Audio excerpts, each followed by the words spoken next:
இந்த நேரத்திற்கான தலைப்புச் செய்திகளை பார்க்கலாம். அதிமுக உட்கட்சி விவகாரங்கள் குறித்து தேர்தல் ஆணையம் விசாரிக்க தடை இல்லை. தடை கோரிய எடப்பாடி பழனிசாமியின் மனு தள்ளுபடி. அதிமுக விவகாரம் குறித்து தேர்தல் ஆணையம் விசாரிக்க அதிகாரம் உள்ளதா என்ற கோரிக்கையை நீதிமன்றம் ஏற்றுள்ளது.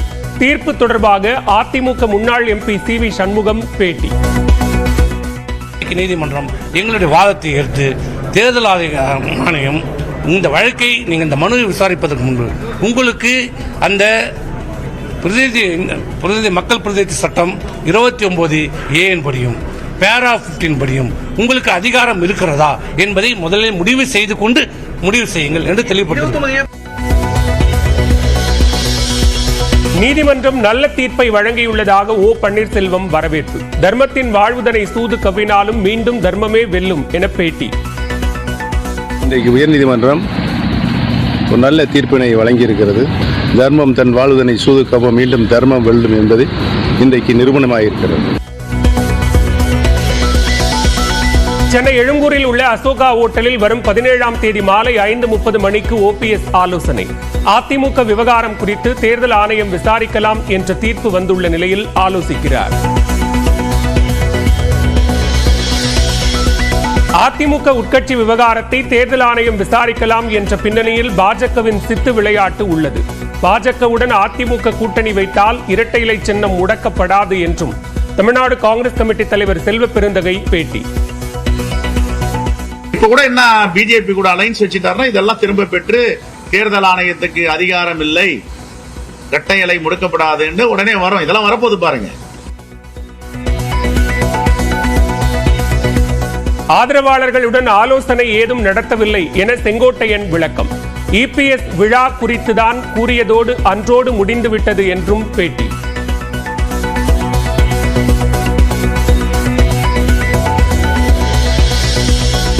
தமிழ்நாடு முழுவதும் 1000 முதல்வர் மருந்தகங்கள். சென்னையில் வரும் 24ஆம் தேதி தொடங்கி வைக்கிறார் முதலமைச்சர் மு.க. ஸ்டாலின்.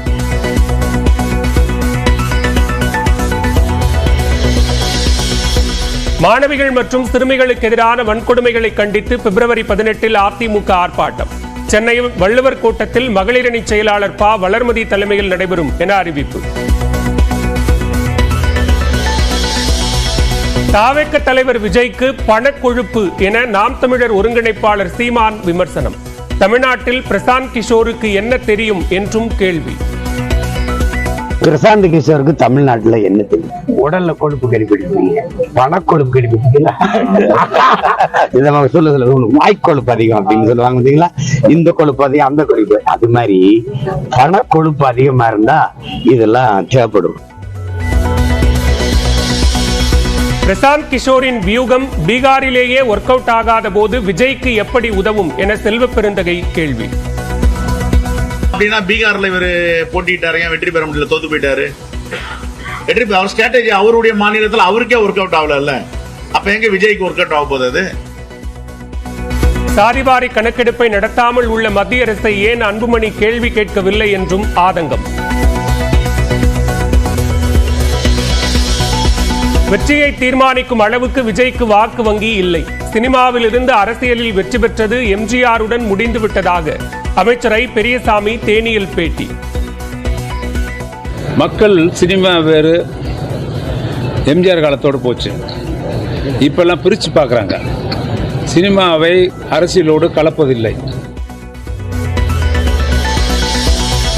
பிரான்சின் மார்சீஸில் உள்ள போர் நினைவு சின்னத்தில் பிரதமர் நரேந்திர மோடி மரியாதை. உலகப் போரில் உயிர் நீத்த இந்திய வீரர்களுக்காக வீர வணக்கம் செலுத்தினார்.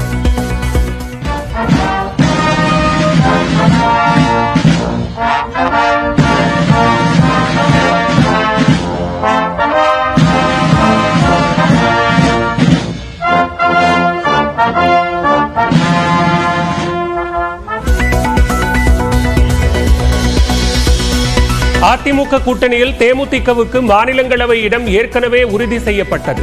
தேதி அறிவித்ததும் வேட்பாளர் அறிவிக்கப்படுவார் என பொதுச் செயலாளர் பிரேமலதா பேட்டி. கூட்டணி அமைந்த போதே கையெழுத்திடப்பட்டு உறுதி செய்யப்பட்டதுதான் ராஜ்யசபா. அந்த ராஜ்யசபா தேர்வுக்கான அந்த நாள் வரும் பொழுது தேசிய முற்போக்கு திராவிட கழகத்தின் சார்பாக யார் ராஜ்யசபா உறுப்பினராக டெல்லிக்கு செல்ல இருக்கிறார் என்பதை அந்த நேரத்தில் தலைமை கழகம் உங்களை அழைத்து அதிகாரப்பூர்வமாக நாங்கள் அறிவிப்போம் என்பதை இந்த நேரத்தில் தெரிவித்துக் கொள்கிறேன்.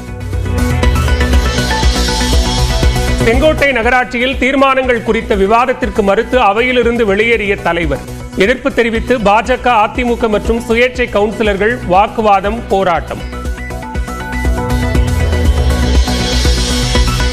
மங்களூரு அருகே காந்தாரா படத்தில் வரும் ஹைரந்தயா தெய்வா கோவிலுக்கு சென்ற நடிகர் விஷால் சிறப்பு பூஜைகளை செய்து மனமுருகி வழிபட்டார்.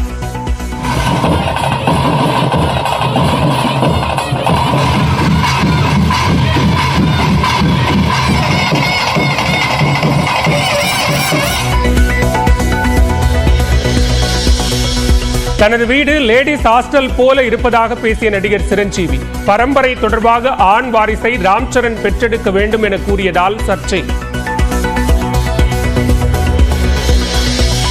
உதகையில் கிலோ 60 ரூபாயாக சரிந்த பூண்டு விலை, அறுவடை செய்யாமல் நிலத்திலேயே விடும் விவசாயிகள்.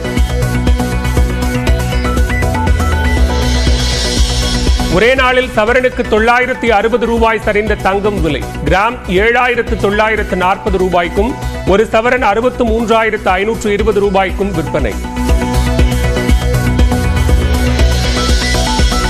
சென்னையில் கிரிக்கெட் போட்டிக்காக பயிற்சியில் ஈடுபட்ட மேயர் பிரியா பேட்டிங், பவுலிங் என கிரிக்கெட் விளையாடி அசத்தல்.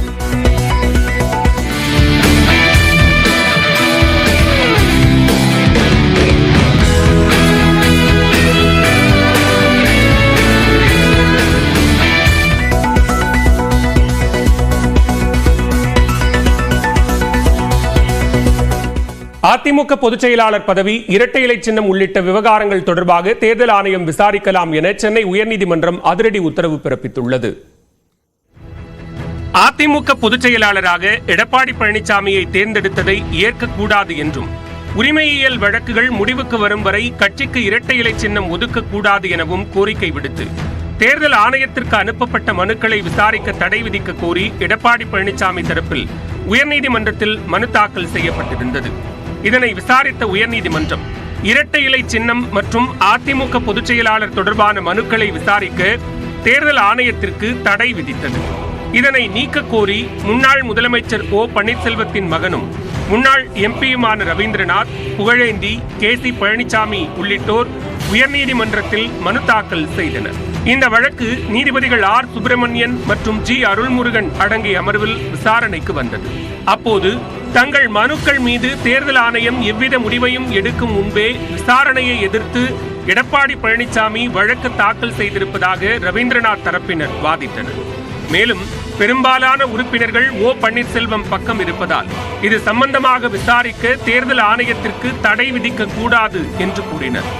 அப்போது குறுக்கிட்ட எடப்பாடி பழனிசாமி தரப்பினர் கட்சி விதிகளில் திருத்தம் செய்தது, புதிய தலைமை தேர்வு செய்தது ஆகியவை உட்கட்சி விவகாரங்கள் என்றும், இதில் தேர்தல் ஆணையம் தலையிட அதிகாரம் இல்லை என்றும் வாதிடப்பட்டது. சட்டமன்ற தேர்தல் நெருங்க உள்ள நிலையில் தேர்தல் ஆணையம் தலையிட்டு சின்னத்தை முடக்கினால் அது கட்சிக்கு ஈடு செய்ய முடியாத இழப்பை ஏற்படுத்தும் என்றும் எடப்பாடி பழனிசாமி தரப்பில் வாதம் முன்வைக்கப்பட்டது. பின்னர் பதிலளித்த தேர்தல் ஆணையம் உயர்நீதிமன்ற உத்தரவின் அடிப்படையில் அனைத்து தரப்பினரிடமும் விளக்கம் கேட்டு நோட்டீஸ் மட்டுமே அனுப்பப்பட்டிருப்பதாக கூறப்பட்டது. அனைத்து தரப்பு வாதங்களையும் கேட்ட நீதிபதிகள் தேர்தல் ஆணைய விசாரணைக்கு விதிக்கப்பட்ட தடையை நீக்கி உத்தரவிட்டனர். மேலும் சின்னம் ஒதுக்கீடு விதிகளின் அடிப்படையில் விசாரணையை தொடர அனுமதித்த நீதிபதிகள் மனுக்களை விசாரிக்க அதிகாரம் உள்ளதா என்பது குறித்து திருப்தி அடைந்த பிறகே விசாரணையை தொடங்க வேண்டும் என்றும் ஆணையிட்டனர். இந்நிலையில் தேர்தல் ஆணைய விசாரணைக்கு தடை விதிக்க கோரி எடப்பாடி பழனிசாமி தாக்கல் செய்த மனு தள்ளுபடி செய்யப்பட்டது. அதிமுக உட்கட்சி விவகாரம் குறித்து தேர்தல் ஆணையம் விசாரிக்க அதிகாரம் இல்லை என்ற தங்கள் கோரிக்கையை நீதிமன்றம் ஏற்றுக்கொண்டதாக மாநிலங்களவை உறுப்பினர் சி.வி. சண்முகம் தெரிவித்துள்ளார். நீதிமன்ற தீர்ப்பை திரித்து சொல்லுகிறார்கள். நாங்கள் எங்களுடைய வழக்கிலே நாங்கள் கோரிய நிவாரணம், தேர்தல் ஆணையத்திற்கு இந்த மனுக்களை விசாரிப்பதற்கு அதிகாரம் இல்லை. கட்சி விட்டு நீக்கப்பட்டவர்கள், கட்சியிலே சம்பந்தமில்லாதவர்கள் ஒரு பக்கம் இருந்தாலும், அவர்கள் வாதத்துக்கு எடுத்துக்கொண்டாலும், அவர் கேட்டிருக்கிற இந்த நிவாரணங்கள் அனைத்துமே உள்கட்சி சம்பந்தப்பட்ட விஷயம். இந்த உள்கட்சியில் ஏற்படுகிற மாற்றங்கள், திருத்தங்கள், சட்ட திருத்தங்கள் எல்லாம் விசாரிக்கிற அதிகாரம் நீதிமன்றத்துக்கு மட்டும்தான் உண்டு. தேர்தல் ஆணையத்திற்கு அந்த அதிகாரம் இல்லை. ஆகவே தேர்தல் ஆணையம் இல்லாத அதிகாரத்தை தனக்கு இருப்பதாக சொல்லி எடுத்திருக்கிற இந்த மனு தவறு என்றுதான் எங்களுடைய வழக்கு. அதிமுக உட்கட்சி விவகாரத்தில் தேர்தல் ஆணையம் விசாரணை நடத்தலாம் என்ற தீர்ப்புக்கு ஓபிஎஸ் வரவேற்பு தெரிவித்துள்ளார். இன்றைக்கு உயர்நீதிமன்றம் ஒரு நல்ல தீர்ப்பினை வழங்கியிருக்கிறது. இந்திய தேர்தல் ஆணையத்திற்கு நீதிமன்றங்களுடைய அதிகாரத்திற்கு இணையான அதிகாரம் இந்திய தேர்தல் ஆணையத்திற்கு உள்ளது என்று ஏற்கனவே இந்திய தேர்தல் ஆணையம் உயர்நீதிமன்றத்தில் மனு தாக்கல் செய்யப்பட்டிருக்கிறது. அந்த அடிப்படையில் இந்திய தேர்தல் ஆணையத்திற்கு அங்கீகரிக்கப்பட்ட ஒரு கட்சியினுடைய தேர்தல் கிளை பற்றியும் அவருடைய பைலா பற்றியும் தாவா ஏற்படும் என்று சொன்னால் அதை தீர்த்து வைப்பதற்கு இந்திய தேர்தல் ஆணையத்திற்கு அதிகாரம் உள்ளது என்று இன்றைக்கு உயர்நீதிமன்றம் தீர்ப்பு வழங்கியிருக்கிறது. தர்மம் தன் வாழ்வதனை சூது கவம் மீண்டும் தர்மம் வெல்லும் என்பது இன்றைக்கு நிரூபணமாயிருக்கிறது.